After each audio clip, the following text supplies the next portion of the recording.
اگر یہ جنگ لمبی ہوتی ہے اور کروڈ آئل پرائسز جو ہیں وہ ایک اوپر کے لیول پہ رہتی ہیں تو پھر یہ سبسڈی کو ایکسٹینڈ کرنا, اس کی گنجائش نکالنا یہ ایک مشکل اقدام ہوگا. تو لیکن حکومت بھرپور کوشش کر رہی ہے کہ ان چیزوں کو کنٹرول میں رکھے.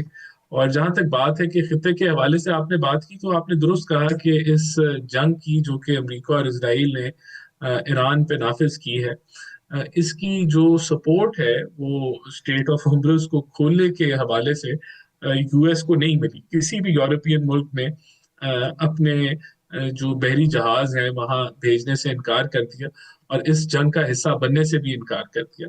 تو میں سمجھتا ہوں کہ یہ ایک ایسی جنگ ہے جس کا کوئی وجہ نہیں تھی, اور جتنی یہ ڈیلے ہو رہی ہے اتنا نقصان جو ہے وہ بڑھ رہا ہے. معاشی طور پہ دنیا بھر کے اندر اس کے امپیکٹ آ رہے ہیں, لیکن ہم سمجھتے ہیں کہ جلد از جلد اس کو ختم کرنے کی ضرورت ہے اور ٹیبل ٹاک کی طرف آنے کی ضرورت ہے. لیکن رانا صاحب, اس صورتحال میں جو بیرون ممالک میں جو پاکستانی پھنسے ہوئے ہیں یا جو رپورٹس آ رہی ہیں, آپ کے پاس کوئی اعداد و شمار ہوں گے کہ کتنے پاکستانی ہیں یا کتنے پاکستانیوں کو نکالا گیا ہے وہاں سے, یا حکومت اس حوالے سے کیا اقدامات کر رہی ہے؟ نہیں دیکھیں, میری نالج میں نہیں ہے, لیکن جتنے بھی یہ ہدایت دی گئی ہے پرائم منسٹر کی طرف سے اور ڈپٹی پرائم منسٹر کی طرف سے کہ ان سارے کرائسس جہاں جہاں ہے ان کے جو سفارت خانے ہیں پاکستانی, ان کی پورے سٹاف جو ہیں وہ پاکستانی کمیونٹی کے ساتھ انگیجڈ ہیں, اور اگر کوئی سیریس کنسرنز ہیں, جس طرح مثال کے طور پہ ایران سے تقریباً کوئی 5,500-6 ہزار پاکستانی کو واپس لایا گیا ہے, اور ہمارا سفارت خانہ ایکٹیو ہے ایران کے اندر, اسی طرح ان ملکوں کے اندر بھی وہ ایکٹیو ہے, رابطے میں ہے پاکستانی کمیونٹی کے ساتھ, اور جہاں جہاں فیسیلیٹیٹ وہ کر سکتے ہیں وہ کر رہے ہیں, اور اس کو مانیٹر بھی کر رہے ہیں کہ کہیں اگر کوئی کرائسس سچویشن بنتی ہے تو وہاں پھر حکومت جو ہے ایمرجنسی اقدامات لے سکے.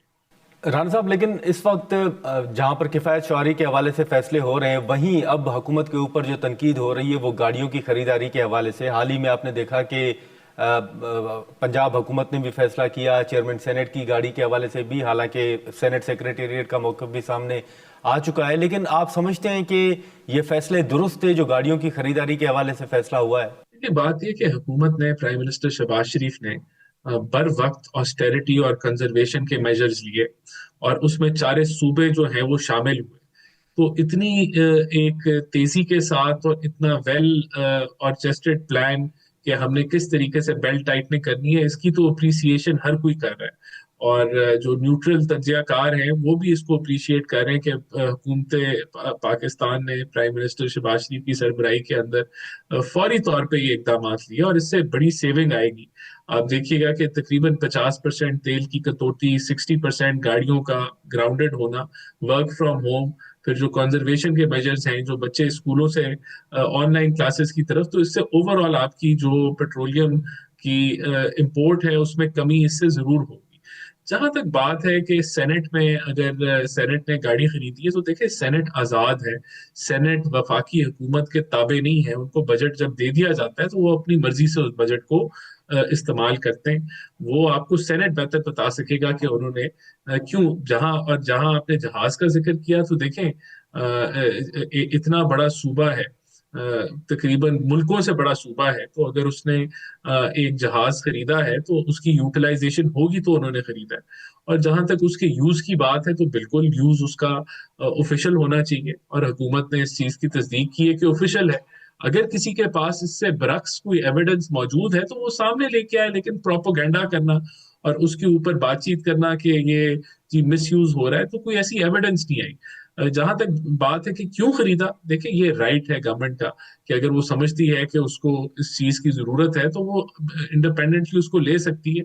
اب وہ کس استعمال میں, وہ ایسٹ ہے, وہ کوئی پارٹی کا جہاز نہیں ہے یا کسی ایک فرد کا جہاز نہیں ہے, وہ پنجاب کی عوام کا ایک ایسٹ ہے, وہ پنجاب حکومت کا ایک ایسٹ ہے. ناظرین, یہاں پر ایک مختصر سا بریک لیتے ہیں اور بریک کے بعد گفتگو کو آگے بڑھاتے ہیں. پروگرام میں ایک بار پھر خوش آمدید. رانا صاحب, اس وقت جو حکومت فیصلے کر رہی ہے, کچھ خبریں تو یہ بھی آ رہی ہیں کہ آئی ایم ایف ان فیصلوں سے اتفاق نہیں کرتا یا اس کی مخالفت کی جا رہی ہے. آپ اس کی تصدیق یا تردید کریں گے؟ دیکھیں, ہم آئی ایم ایف کے ساتھ ابھی انگیجڈ ہیں, اور جو بھی ہم فیصلے کر رہے ہیں اس کو ہم آئی ایم ایف کو بھی بریف کر رہے ہیں, اور آبویسلی جنگ کی حالت ہے, تو کوئی نارمل حالات نہیں ہیں کہ جو آپ کہیں کہ بزنس ایز یوزول ہے یا روٹین کے مطابق چیزیں چل رہی ہیں. یہ ایک بڑا ایب نارمل ٹائم ہے. تیل کی قیمتیں بڑھ گئی ہیں, آلریڈی ہمارے پاورٹی کے ایشوز ہیں, مہنگائی کے ایشوز ہیں. تو ہم جو بھی فیصلے کر رہے ہیں اس کے اندر ہم آئی ایم ایف کے ساتھ انگیج کر رہے ہیں. ہم نہیں سمجھتے کہ آئی ایم ایف پروگرام میں کوئی پرابلمز آگے آئیں گے. ہم ان چیزوں کو بجٹ کر کے جو ہے وہ چل رہے ہیں, اور اگر ہم نے کوئی سبسڈی دی ہے تیل کے حوالے سے تو اس کو ہم وہ فنڈڈ سبسڈی ہے, تو وہ انشاءاللہ آئی ایم ایف کی نالج میں اور ہم ان کے ساتھ انگیج ہیں. لیکن یہ جو 12 مارچ کو ایک خبر سامنے آئی کہ جو اسٹاف لیول کے معاہدے تھے وہ بھی آئی ایم ایف اور پاکستان کے درمیان نہیں ہو سکے, تو آپ کس طرح دیکھ رہے ہیں اوورآل؟ کیا جو شارٹ فال کے حوالے سے تحفظات ہیں آئی ایم ایف کے, اس پر کیا کومنٹ کریں گے سر؟ یہ دیکھیں, بات یہ ہے کہ کوئی وہ مذاکرات بند نہیں ہوئے. جو خطے میں سیکیورٹی سچویشن تھی اس کی وجہ سے وہ آن لائن شفٹ ہو گئے ہیں. تو مذاکرات تو آئی ایم ایف کے ساتھ چل رہے ہیں اور بات چیت بھی چل رہی ہے. تو کوئی ایسی آپ یہ نہیں کہہ سکتے کہ اسٹاف لیول اگریمنٹ نہیں ہوگا. It is in progress. اور جہاں تک شارٹ فال کی بات ہے تو ہم اس حوالے سے بھی آئی ایم ایف کے ساتھ انگیج ہیں. انشاءاللہ ہم اس پروگرام کو پورا بھی کریں گے. یہ اگلی ٹرانچ بھی آئے گی اور یہ ریویو بھی ہو جائے گا. ٹھیک ہے, لیکن رانا صاحب اب جو سیاسی ایشوز ہیں اس میں اگر ہم بات کریں تو پی ٹی آئی رہائی فورس کے حوالے سے بات بھی کر رہی ہے, کچھ وفاقی وزراء کے بیانات بھی آ رہے ہیں کہ شاید ہم مذاکرات کی طرف ایک مرتبہ پھر وہ پی ٹی آئی کو دعوت بھی دے رہے ہیں. پھر سہیل آفریدی صاحب کے حوالے سے کہا جا رہا ہے کہ اب وہ تعاون کر رہے ہیں اگر ہم ماضی سے کمپیئر کریں تو آپ کو حالات جو ہیں وہ بہتری کی طرف جاتے ہوئے آپ دیکھ رہے ہیں؟ دیکھیں, جو ایک نارمل جو تعاون ہے اس کو ہم اپریشیٹ کرتے ہیں. اگر آسٹیرٹی کے اوپر پرائم منسٹر کی ہدایت کے مطابق اگر سارے صوبوں نے ایک آسٹیرٹی کے حوالے سے اقدامات لیے ہیں تو یہ ایک اپریشیٹ کرنا چاہیے کہ چاروں صوبوں نے اس میں کوئی سیاست نہیں کی اور بر وقت اور جلدی وہ اقدامات امپلیمنٹ کیے ہیں کہ جس سے نیشنل لیول کے اوپر سیونگ ہوگی. تو یہ ایکسپیکٹیشن تو ہم رکھتے ہیں. دیکھیں, ہماری طرف سے تو ہمیشہ یہی رہا ہے کہ اسموتھلی چیزیں آگے بڑھے اور ہم مل کے کام کریں ملکی مفاد میں. لیکن پرابلم پی ٹی آئی کی طرف سے آتا ہے. تو ابھی کوئی ایسا جو ہے اگر ایسا رویہ رہتا ہے, ہماری طرف سے کوئی رکاوٹ نہیں. ہم تو پہلے دن سے ان کے ساتھ کام کرنے کے لیے تیار ہیں. پرابلم یہی آتی ہے کہ وہ خان صاحب کو ہر چیز میں لے آتے ہیں کہ جس طرح ابھی آپ نے دیکھا کہ جب ان کو بریفنگ پرائم منسٹر ہاؤس میں دی گئی تو وہ نہیں گئے کیونکہ خان صاحب سے وہ ملاقات کر کے پوچھنا چاہتے تھے کہ ان کو کیا موقف رکھنا ہے. تو یہ ان کا فیل ہے. ہماری طرف سے تو دروازے کھلے. تو آپ سمجھتے ہیں کہ مائنس عمران بات چیت ہونی چاہیے؟ بالکل. دیکھیں, اس میں کوئی شک نہیں ہونا چاہیے کہ جو بندہ قید میں ہے, کرپشن پہ سزا کاٹ رہا ہے, اس کے ساتھ تو حکومت نیگوشیٹ نہیں کرے گی نا, یا اس کے ساتھ تو بات چیت نہیں چلے گی. وہ تو سزا یافتہ آدمی ہے جو اس کو سیاست کی اجازت تو نہیں مل سکتی. لیکن رانا صاحب, ایک معاملہ جو ملاقاتوں کے حوالے سے ہے, اس حوالے سے ابھی جمائمہ صاحبہ کا ایک ٹویٹ بھی یقیناً آپ کی نظر سے گزرا ہوگا کہ ان کے بیٹوں کو جو ہے وہ ویزا نہیں دیا جا رہا.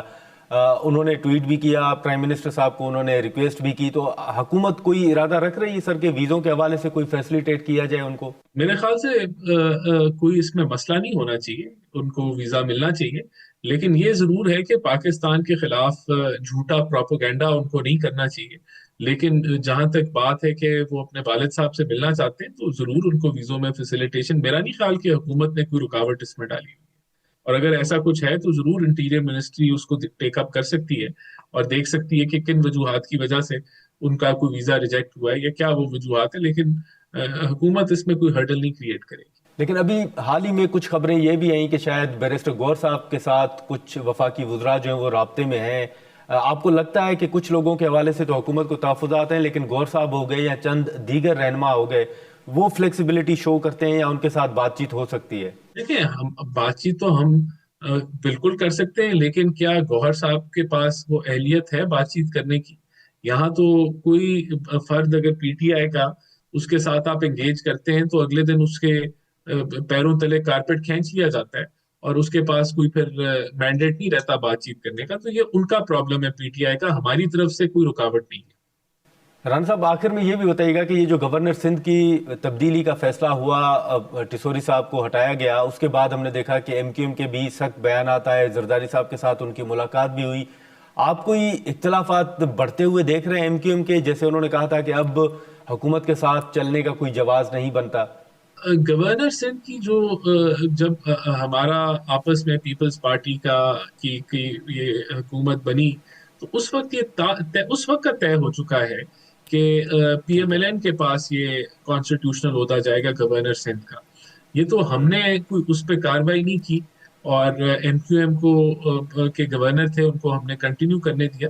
تو یہ تو ہمارا رائٹ ہے تو جو ہم نے لیا ایسی کوئی ہم نے کوئی انڈیکیشن بھی ایم کیو ایم کو نہیں کی تھی کہ ہم اس عہدے کو واپس نہیں لیں گے یا ان کو دیے رکھیں گے.